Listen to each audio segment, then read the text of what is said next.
Assalamualaikum warahmatullahi wabarakatuh. Bismillahirrahmanirrahim. Alhamdulillahi rabbil alamin. Alhamdulillahi wa kafa. Wassalatu wassalamu ala habibina al-mustafa wa ala alihi wa ashabihi ahli sidqi wal wafa wa ba'd. Para pemirsa sekalian yang berbahagia, satu ketika baginda Muhammad sallallahu alaihi wasallam naik mimbar. Kemudian beliau mengucapkan amin, amin, amin 3 kali. Setelah melaksanakan khutbah, lantas para sahabat bertanya, "Wahai baginda, apa gerangan yang membuat Anda membaca amin, amin, amin?" Lantas baginda Muhammad sallallahu alaihi wasallam menjawab, "Baru saja Jibril mendatangiku dan beliau mengatakan, Raghima anfu mri'in adraka ramadhana walam yughfar lahu." Sungguh merugi orang yang menemui bulan Ramadan tetapi dia tidak berhasil mendapatkan ampunan Allah Subhanahu wa taala. Maka aku ucapkan amin. Kemudian Jibril mengatakan, Raghima anfu mri'in adraka walidayhi aw ahadihima walam yudkhilhu al-jannah. Sungguh merugi orang yang menemui kedua orang tuanya atau salah satunya, tetapi kedua orang tua atau salah satunya itu tidak mampu mengantarkannya masuk ke dalam surga. Kemudian Jibril alaihissalam melanjutkan dan mengatakan bahwa Raghima anfu mri'in dzukirta indahu walam yusalli alaik. Sungguh merugi orang yang ketika mendengar namamu disebut tapi dia tidak mau membaca sholawat kepadamu. Hadis ini diriwayatkan oleh Al-Mundhiri di dalam At-Targhib wa Tarhib dan dinilai oleh para muhaddisin, para ahli hadis sebagai hadis yang sahih. Juga dikuatkan dengan beberapa riwayat lain seperti riwayat At-Tirmidzi dengan redaksi yang agak berbeda. Pemirsa sekalian yang berbahagia, hadis ini memberikan pelajaran kepada kita tentang 3 hal penting.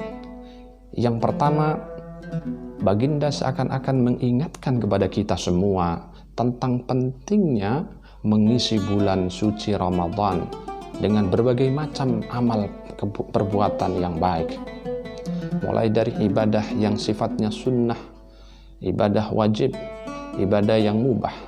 Betapa banyak menu-menu amal kebaikan yang kemudian dilipat gandakan pahalanya oleh Allah Subhanahu wa taala di bulan ini. Satu kebaikan dilipat gandakan menjadi 10 bahkan sampai 700 kali lipat.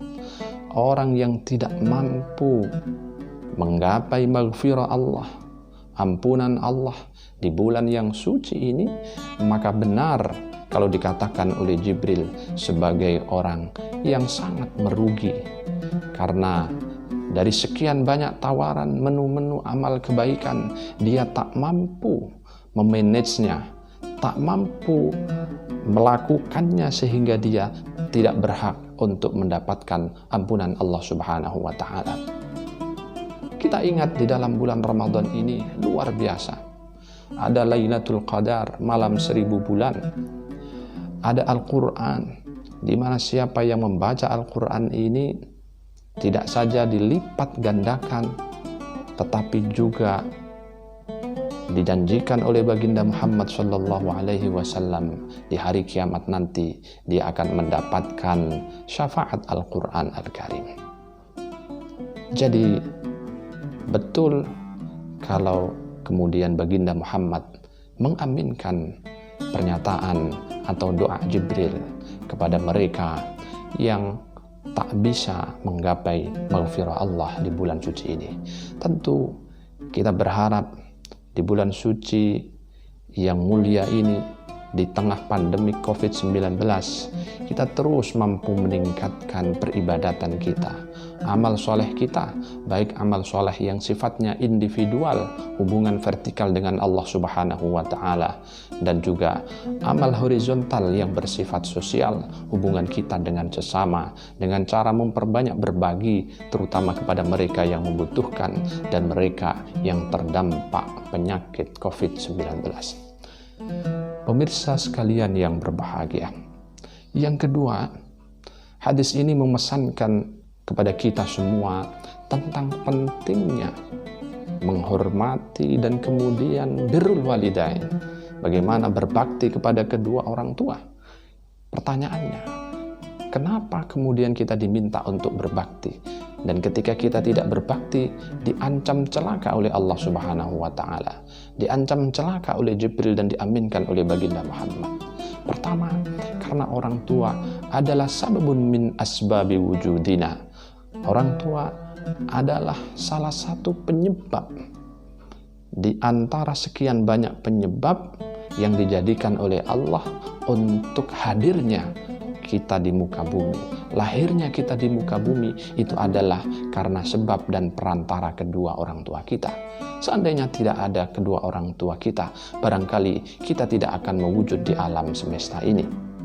Karena itu, sebentuk tasyakur, sebentuk terima kasih kepada kedua orang tua, maka tentu kita harus wujudkan dalam bentuk berbakti birrul walidain kepada mereka.